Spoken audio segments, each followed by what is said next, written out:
Bonjour à tous et bienvenue sur ma chaîne. On se retrouve dans cette vidéo, on va simuler le match de Coupe de France entre Pau, La Cortèze et Cholet. Et ben oui, le 16e de finale entre Pau et Cholet de cette Coupe de France. On va parler bien sûr de ces deux équipes. Alors je vais expliquer un petit peu vite fait. Si vous voulez plus de détails, j'ai fait ma vidéo Paris Basket contre One, et là je vous explique un peu plus en détail comment je vais fonctionner. C'est pas grave, de toute façon c'est un peu compliqué de comprendre au début, mais après une fois que vous allez avoir compris, dès que vous allez avoir vu des vidéos, ce sera beaucoup plus simple. Après, donc du coup, on va passer, comme je vous disais, donc du coup, je disais que comment le fonctionnement. Alors le fonctionnement c'est simple. Quand on tombe sur un match de journée, donc une journée, vous avez toujours normalement un match. Alors c'est vrai que j'ai oublié, je ne l'ai pas fait pour la quatrième et la cinquième journée de mémoire, je ne me rappelle même plus. C'est pas grave, mais normalement quasiment à chaque journée je fais une rencontre des 9. Donc du coup voilà, et du coup là, à chaque fois je fais quoi? Alors je fais quoi dans ces vidéos là? Je fais des vidéos où je parle du calendrier, donc voilà, du calendrier, donc des matchs qu'il y a eu, des matchs qu'il y aura dans les prochains jours, le classement, c'est là où je parle que de ça. C'est pour ça que je commente un peu plus ces matchs-là. Là, c'est des matchs de Coupe de France, donc les matchs de Coupe de France, on parle un peu plus en détail du classement. Là, je vais vous parler des matchs qu'il y a eu, car bon, il n'y a pas eu beaucoup de matchs, c'est pour ça que je peux vous en parler un peu. Le nombre de victoires, de défaites, le nombre de buts marqués, toutes les statistiques attaque, le nombre d'encaissés de buts en défense. Vous aurez, si jamais il y a eu des rencontres déjà une fois, au moins généralement il y a toujours une rencontre qui a déjà été effectuée. Je parle bien sûr d'une rencontre. Voilà, bref, vous m'avez compris peut-être. Mais voilà, c'est pour ça on va parler un peu de ça. On va commencer par Pau. Pau La Cortèze, qui est 7ème à l'heure actuelle, et Cholet, qui est 16ème à l'heure actuelle. Donc c'est deux équipes qui sont plutôt différentes. Mais bon, bref, je vais vous en parler après. Pau est à 3 victoires, 3 défaites, donc ça reste correct. Voilà, c'est dans la normale. Donc au-dessus de 50%, moi je trouve que c'est correct. 50 ou plus, ça va. Voilà, je ne vais pas non plus m'enflammer. Et Cholet qui sont à 2 victoires, 4 défaites. Voilà, donc c'est pas non plus extraordinaire. Voilà. On va parler un peu des matchs qu'il y a eu, que Pau a fait pour l'instant.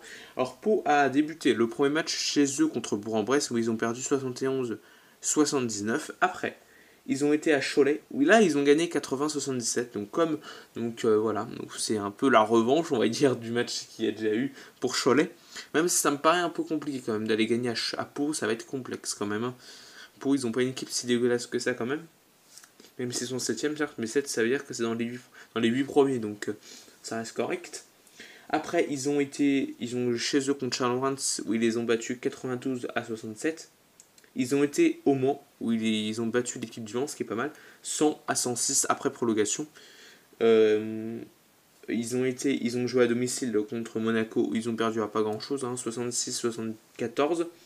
Contre Monaco, ça reste correct. Ils ont perdu à Strasbourg, donc ils perdent 2 matchs affilés, certes, mais c'est pas grand chose quand même qu'ils perdent. Donc, comme je vous disais, ils ont perdu à pas grand chose. Perdre chez toi contre Monaco et perdre à Strasbourg, ça. Bon, tu perds 2 défaites, certes, mais c'est pas. Et encore, ils perdent pas grand chose en plus. À Strasbourg, ils perdent 82-76. Mais alors vous allez me dire, c'est une défaite. Je suis d'accord, mais bon, quand même. Ça prouve que même s'ils perdent 2 matchs, certes, ils perdent pas grand chose. Donc voilà. Après, nous avons Cholet. Alors Cholet a fait 2 victoires, 4 défaites. Cholet a débuté à Strasbourg et ils ont gagné 73-74. Ils ont après débuté le premier match chez eux. Donc 77-80, ils ont perdu contre Pau, justement chez eux. Après, ils ont perdu à Orléans 88-81. Ils ont perdu chez eux contre Paris Basket 83-85. Ils ont gagné à Limoges 79-91. Et ils ont perdu à Rouen 105-81. Voilà, donc ça c'est les matchs, on va dire, de l'équipe de Cholet. Bon, si on résume un peu, pour l'instant, ça reste quand même un match facile pour Pau. On va pas se mentir, ils jouent chez eux, ils ont le public. Cholet, ils sont moins bons déjà au niveau du classement. Moi, et en termes de confrontation, alors ça, vous allez me dire, il va y avoir une belle revanche, je suis d'accord, mais bon, quand même.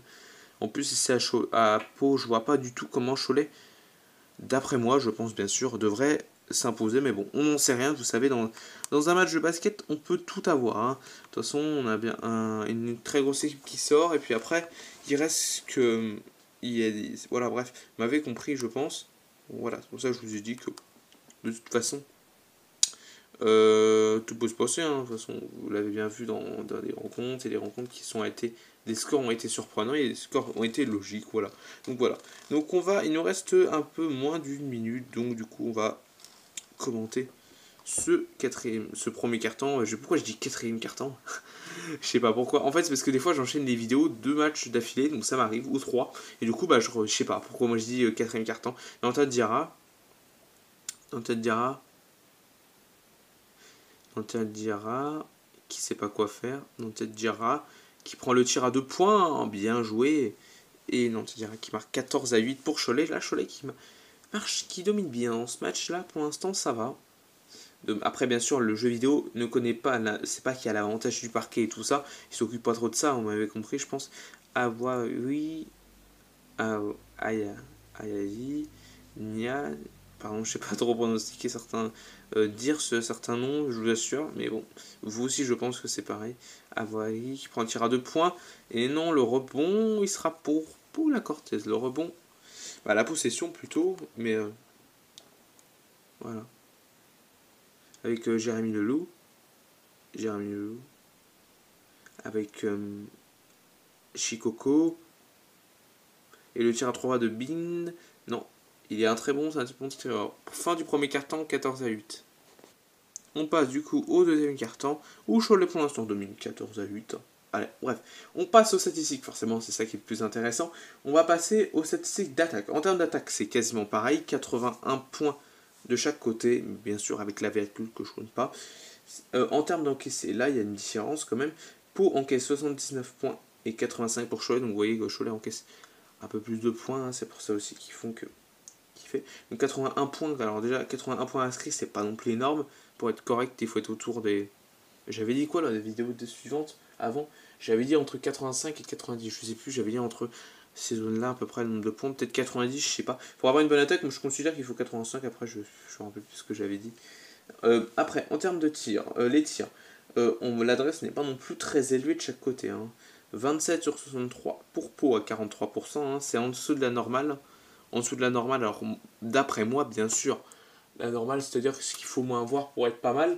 Donc en dessous, c'est 45%, on va dire, qu'il faut au moins. Et là, ils sont en dessous. Hein. Du côté de Cholet, c'est en dessous aussi, 29 sur 65 à 44%, c'est pas non plus une adresse non plus extraordinaire, voilà. À 3 points, c'est pas top non plus, c'est en dessous aussi de la normale. Hein. Donc il faut être autour des. Il faut être en dessous, au-dessus de 35%, pardon. J'allais dire degrés, mais non. Il faut être autour des 35%, et du coup, Pau est en dessous, hein, 9 sur 28 à 3 points. En moyenne, il tire quand même 28 fois, c'est vraiment énorme. Regardez, 80% pour Cholet. On se retrouve dans ce deuxième carton, comme je vous ai dit. Alors, excusez-moi, on était interrompu avec le temps mort. Du coup, Cholet est en dessous, c'est de la normale. Hein. Pas d'après moi, bien sûr, on dit ça. 8 sur 25, 34%. Pour moi, 34%, ça me paraît pas non plus normal. Voilà, après, c'est comme ça. Alors, en termes de lancer franc, l'équipe de Pau a 20 tirs à peu près, 20 lancers francs, a une belle adresse par contre au lancer. 84% de réussite, ce qui est correct, hein, c'est très correct même. Pendant que Cholet a une adresse moins bonne, mais ça reste au-dessus de la normale. Il faut au moins avoir 70% je pense pour être bon au lancer franc. Et ils sont à 73% avec 19 lancers tirés, donc ça reste quand même un très bon niveau. En termes de rebonds, là on va voir la différence quand même, parce que Pau est en dessous de la normale, 33 rebonds contre 38 du côté de Cholet, donc Cholet prend beaucoup de rebonds par match. Il va falloir faire attention parce qu'ils prennent 13 rebonds offensifs par match, c'est correct. Hein. 10 aussi pour Pau, ça reste du correct, mais bon, voilà. Mais regardez le tir à 3 points de Jefferson, ça va leur faire du bien, je pense, parce que dans le jeu vidéo, là, pour l'instant, Pau, ils sont mal partis. De toute façon, si jamais ils jouent le malin comme ils jouent là, je pense qu'ils vont se faire avoir. Hein. Ça, c'est un peu sûr.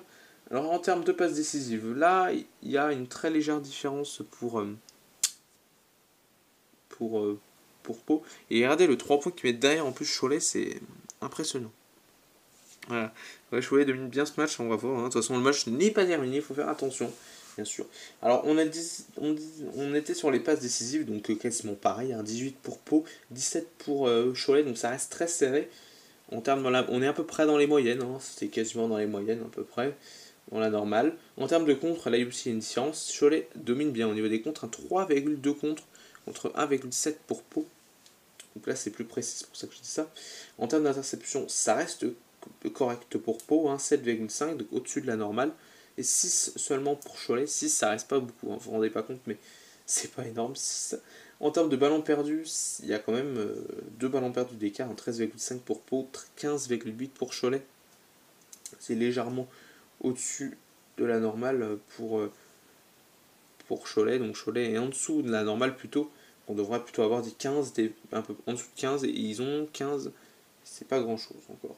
En termes de l'éval, les deux équipes sont au-dessus de la normale, au-dessus de 90, hein, ils sont au-dessus de 92 pour Pau, 94 pour Cholet. Donc ça reste.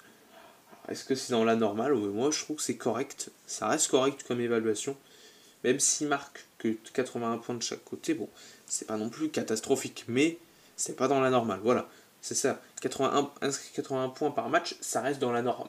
Ça, c'est en dessous de la normale, mais ça reste quand même correct. Voilà. C'est pas non plus catastrophique. Donc voilà. Donc on va passer du coup au comment.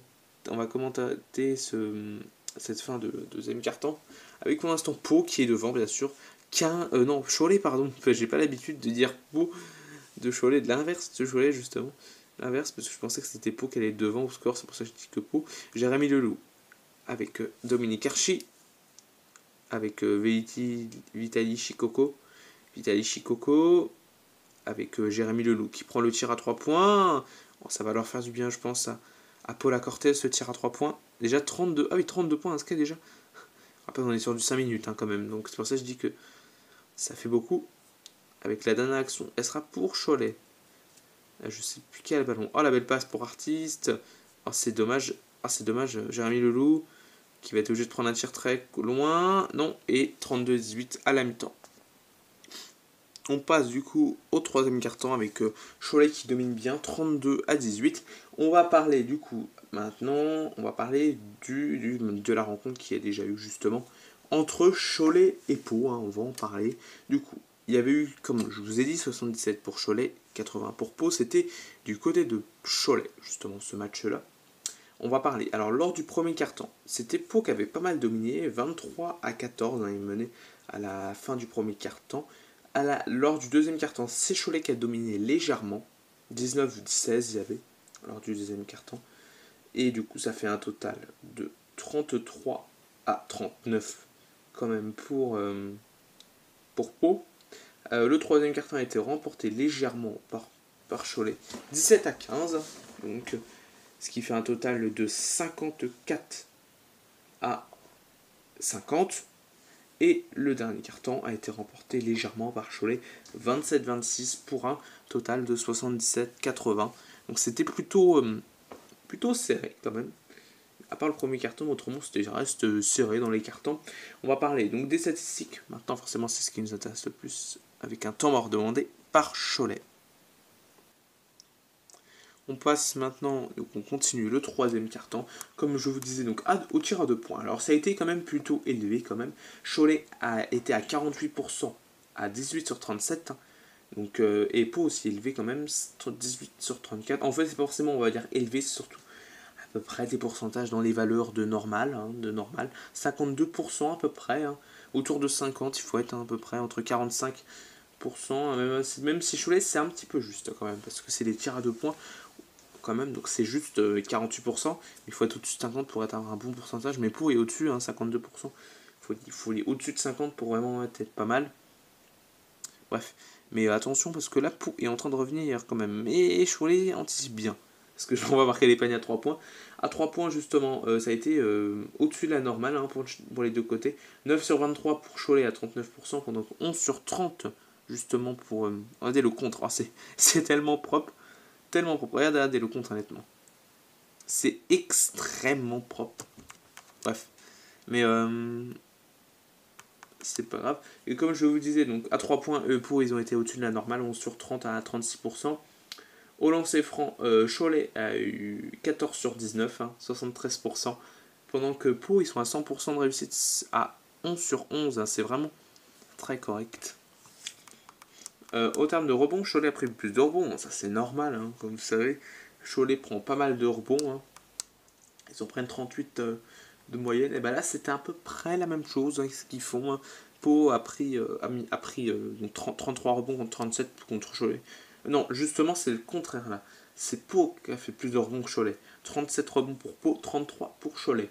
En termes de passes décisives, là c'était plutôt bien collectif. Hein. 20 passes décisives pour Cholet, 19 pour Pau. En termes d'interception, là Cholet a dominé 8 à 3 au niveau des interceptions. En termes de contre, 5 contre, excusez-moi, pour Cholet et 1 pour Pau. En termes de ballons perdus, ça reste assez serré. 14 pour Pau, 14 pour Cholet, excusez-moi, et 16 pour Pau. Voilà, simplement ça. Et au niveau de l'évaluation, eh ben, c'est au-dessus de la normale. 92 pour Cholet, 95 pour Pau. Donc c'était un match plutôt serré. Même si là, je pense qu'il n'y aura pas 15 points d'écart. Ouais, moi aussi, je pense quand même. S'il y a 15 points d'écart, franchement, c'est que on n'en sait rien. Le match n'est pas encore tout à fait terminé. Mais bon, je sais pas s'ils pourront revenir. Hein. Ça va être complexe quand même. Surtout s'ils font pas de stop défensif. Hein. Ils arrivent à marquer des points, mais ils font pas de stop défensif. Là, déjà, regardez. Déjà, le stop est déjà mieux. Hein. Ah bah alors, s'il le met, je rigole. Ouais. Non, il l'a pas mis. Mais bon.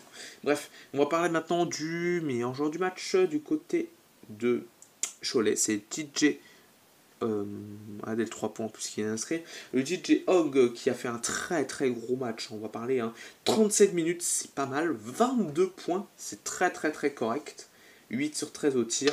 C'est bon, voilà. 5 sur 10 à 3 points. 4 rebonds. 5 passes décisives. 1 contre. 4 ballons perdus pour un 23 d'évaluation. Vraiment, ça reste du correct. Hein. Vraiment, 23 d'éval, c'est pas mal. Hein. Vous allez me dire, ouais, mais c'est pas exceptionnel. Je suis d'accord. 23 d'éval, c'est pas exceptionnel par rapport à ce qu'on pourrait voir. Je veux dire, par rapport, bien sûr, on a déjà eu des 40 d'évaluation. C'est pour ça que je vous dis ça. 23, ça reste très bien. C'est même très bien. Mais si tu réussis à avoir 23 d'éval dans un match. Mais ce que je veux dire, c'est qu'on n'a pas eu de record. Ou, voilà, vous m'avez compris, je pense. Et les Noines, là, pour Cholet. Bref, il loupe peut-être non pas le Noines. Alors, on va suivre cette fin du troisième quart-temps. Pour l'instant, Cholet qui a à peu près le même écart. Hein. On va pas non plus. Ils n'ont pas eu plus de ils n'ont pas vraiment recreusé ou pas. C'est à peu près la même chose. Avec le panier pour Pau. Non, Makunadu, pardon, au rebond. Avec Doussassa, Doussoussa, pardon, excusez-moi, je vais y arriver. Avec à la possession, Doussoussa. Oh, le contre. Oh, c'est super bien joué, tellement bien défendu. C'est tellement bien défendu. Non, mais je veux sûr, c'est bien contré. Hein. C'est assez propre le contre. Jefferson, Jérémy Leloup. Avec Nia.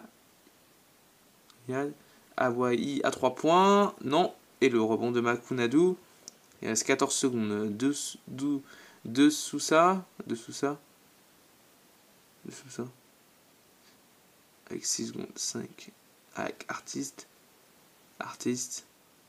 Qui sait pas quoi faire. Et non, ce sera à la fin du troisième quart-temps. 41-27. Et c'est le quatrième quart-temps. On est parti, donc du coup, on va finir donc de dire le meilleur joueur du côté de Pau, donc le meilleur joueur du match, c'est Justin Bibbings, qui lui, il va falloir surveiller, hein, parce que lui, c'est un très bon tireur, on l'a vu contre Le Mans, donc il va falloir faire attention. Hein. Regardez, il vient de nous en mettre, je crois que c'est lui qui a tiré, je suis même plus sûr, mais il vient de nous foutre un tir. Et 31 minutes, je vais vérifier quand même. Alors, j'ai rien dit, en fait, c'est Jefferson qui a marqué. Hein. Alors, comme je vous dis, Justin Bibbings est à 30 minutes, 14 points, donc ça reste correct. 4 sur 9 au tir. 3 sur 5 à 3 points, 9 rebonds, 2 passes décisives, 18 déval, donc c'est pas non plus, voilà, c'est pas exceptionnel par rapport à ce qu'on pourrait, voilà, c'est que vous m'avez compris, je pense. Mais ça reste correct avec le tir. Regardez, oh là là, attention quand même à ce shooter, parce que Justin Bibbings et Jefferson, c'est 2 très bons meneurs, donc il va falloir faire attention. Bref, on va passer maintenant aux commentaires de ce match. Et d'abord, avant de commencer à ça, on va faire le petit pronostic. Moi, mon prono, je vois quoi comme match? Je vois un match plutôt dominé par Pau avec entre 5 à 10 points d'avance. Voilà, on est parti pour commenter ce match-là. Donc voilà, on est parti avec Jefferson. Pau qui peut essayer de revenir, mais ça me paraît un peu compliqué quand même. Ah oui, à 3 points, oulala, mais c'est la fête. Ils en ont mis combien de 3 points Pau? Je me pose la question. Je vais pas regarder, mais honnêtement, ils ont mis un paquet. Et les temps morts demandés par Cholet. Je viens de regarder l'adresse à 3 points et c'est plutôt correct. Hein, de chaque côté, Après, j'ai augmenté un petit peu l'adresse à 3 points. Je trouvais que c'était pas assez élevé dans les dernières vidéos. C'était plutôt des 1 sur 9, 1 sur 10, donc c'était pas non plus élevé. Et du coup, Cholet est à 3 sur 5 et Pau est à 7 sur 14. Mais Pau, ça me paraît pas illogique, hein, parce que ils ont une belle équipe à 3 points, notamment contre le Mans, ils ont été excellents. Donc voilà, donc ça me paraît pas illogique, hein, spécialement qu'ils sont très forts à 3 points.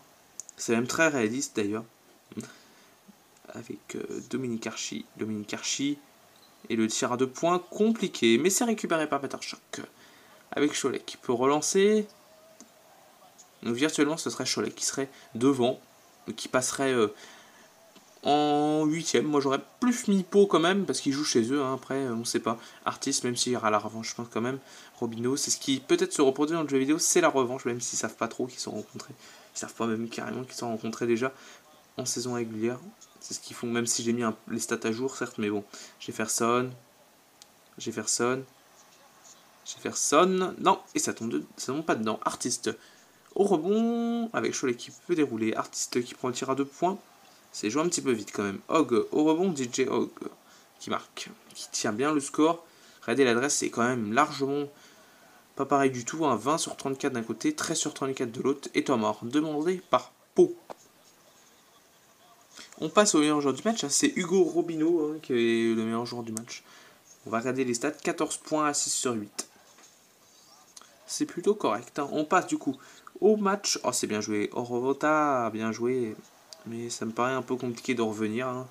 Mais bon, ils sont bons à 3 points. Cette équipe-là, ils ont une belle équipe en shooter à 3 points. Donc on ne sait pas. Vous savez, dans un match de basket, tout peut se passer. Mais ça me paraît... Oh, attention quand même. Je crois que j'ai parlé un peu trop vite. Bibbins qui a intercepté. Attention à lui quand même. Pas le laisser prendre feu. S'il prend feu, lui... Il est bon en lancer franc, il y a 3 points aussi. Donc lui, il faut faire attention. Il ne loupe pas souvent de lancer. Il ne loupe pas souvent de 3 points. Alors pourquoi je vous dis des lancers? Parce que simplement, il a eu beaucoup de lancers contre l'équipe du Mans. Et il était plutôt excellent quand même. Et ça fait 2 points, hein, pour Cholet. Je pense que le match devrait être plié. Dominique Artis, si virtuellement ce serait Cholet qui s'imposerait, ce qui serait assez surprenant si on voyait vraiment ça, mais dans un match de Coupe de France, on ne sait pas grand chose. Oh, retire là de haut. Pour Pau, là, ils ont une tellement belle équipe à 3 points que dans le jeu vidéo, ça se reproduit tellement bien. Et oui, ça reste propre, hein, réaliste, au moins. Même s'ils perdent, certes, mais ça reste du réaliste. Et le contre, même si ça me paraît impossible maintenant de revenir, mais bon, sait-on jamais. Avec Pau, on sait pas. Ils sont très bons, hein. Ils sont une belle équipe quand même, même s'ils ont perdu les derniers matchs, certes, mais c'est pas grand chose, hein, qu'ils perdent. Donc on va pas non plus leur en vouloir. Peter Schock. Et le raté, c'était peut-être une des dernières chances pour revenir, hein, parce qu'après il y avait 5 ou 4 points, donc c'était possible encore. Mais là, ça me paraît pas possible maintenant. J'ai pas non plus m'enflammer, mais ça me paraît pas possible. Robineau, allez, artiste. Oh, c'est bien joué ça. Makunadu à 3 points. Non, rebond de Bibbins. Faire attention à lui là. Et le ball pass pour Rota. Bien joué, même si ça me paraît pas possible maintenant. C'est insuffisant, je pense. Alors attention quand même. On sait jamais. Non. Et la faute sur Robineau. Avec Makunadu qui fait la remise en jeu. Et c'est Robineau qui va aller sur la ligne des lancers. Il reste 30 secondes avec 5 petits points d'écart. Et il marque le premier. Pas de souci, ficelle. Et deuxième aussi, hein, pas de problème. Pour l'instant, Cholet a toujours l'avantage. Hein. 30 secondes, 7 points, normalement il n'y a pas de problème. Pau qui demande un temps mort. Du coup, il reste 27 secondes, 4ème carton, 7 points. Pau, et je pense, Cholet est en sécurité, je pense, pour remporter ce match. Mais attention quand même, Jérémy Leloup qui prend le tir à 2 points. C'est pas facile ce tir, mais c'était garanti que ça allait rater. en vrai, non, c'est pas un tir très simple non plus. Bref, il reste 16 secondes. Et du coup, le match va être terminé sur une victoire de Cholet. Si vraiment il y avait ça, ce serait assez surprenant encore. Après, on sait pas. Hein. Vous savez, dans un match, tout peut se passer. Avec la revanche. Puis il y a un match de Coupe de France aussi, hein, c'est différent. Hein. 49-42 pour Cholet. On passe maintenant aux statistiques. On va regarder, Cholet est à 57% contre 40% pour Pau. C'est ça la différence, hein, de toute façon, du match. Cholet, l'adresse à 3 points n'est pas du tout la même. Hein. Alors d'un côté, on a 3 sur 5 pour Cholet, pour 60%. Et d'un côté, 8 sur 15, 50 pour 53%, mais c'est la sélection de tir qui n'est pas la même. Au lancer franc, il n'y a pas eu beaucoup de lancers non plus, 4 sur 6 pour Cholet, 2 sur 2 pour Pau. En termes de passes décisives, 9 passes décisives à 11 pour Pau. En termes de rebonds, là on va voir la différence. Regardez, les rebonds défensifs notamment. 20 rebonds à 12 en termes de défensifs. Regardez les rebonds total. 26 rebonds à 16. 10 rebonds d'écart, ça change tout dans un match. Une interception à 3. 2 comptes partout. 3 ballons perdus à 1. C'est pas la différence vraiment du match. La différence, je pense, c'est l'adresse et les rebonds. Voilà, ce qui leur a permis de tirer beaucoup plus. Même Pau qui a tiré même plus que ça, mais c'est surtout les rebonds défensifs. Premier quart-temps, 14 à 8. Deuxième quart-temps, 18 à 10. 8 sur 9 arrêtés en deuxième quart-temps pour Cholet, quand même. Première période, on a des 14 sur 17 à 3 sur 4 à 3 points. À 32 à 18. Par contre, le troisième quart-temps a été très serré, 9-9. Et quatrième quart-temps remporté par Pau, 15 à 8, avec un 30% à 50. Et deuxième période, 17-24, avec une bonne adresse pour Pau dans la deuxième période. On va passer maintenant à Cholet, maintenant qu'eux ont gagné. Hugo Robinho, 16 points, 6 sur 8 au tir, 2 sur 3, 3 points, 2 sur 2 au lancer franc. Artiste, 15 points, 12 points, pardon. J'ai regardé les minutes, mais non. 12 points à 6 sur 12. Dante Diarra, 7 points, 3 passes décisives à 3 sur 5. TJ Hogg, 6 points, 7 rebonds à 3 sur 6. Boris Dallo, 3 points à 1 sur 1 au tir, 1 sur 3, 1 sur 1, 3 points. Nathan dessous ça, 3 points, 1 sur 2 au tir. Peter Schock, 2 points, 3 rebonds. Makunadu, 6 rebonds. On va passer maintenant à Pau. Jérémy Leloup, 13 points, 4 rebonds à 5 sur 10 au tir, 3 sur 5 à 3 points. Orovota, 12 points, 4 sur 7 au tir, 2 sur 3 points. Brandon Jefferson, 6 points, 2 sur 5 au tir, 2 sur 4 à 3 points. Vitaly Chekoko, 6 points, 4 rebonds. Gérald Abawi, 5 points, 2 sur 6 au tir. Dominique Archie, 0. Et Justin Bibins, qui fait quand même 0 points parce qu'on l'a stoppé. Cholet l'a pas laissé prendre feu, donc du coup Cholet a pu gagner. C'est peut-être pour ça qu'il gagne. Mais il est quand même réalisé à 6 passes décisives. Amadi Nia 0, donc c'est pour ça, attention, la clé du match c'est vraiment le stopper. Si on le stoppe, on peut gagner le match. C'est assez facilement, je sais pas, mais on peut gagner quand même le match. Bon, je vous souhaite une bonne journée ou une bonne soirée. Au revoir, salut.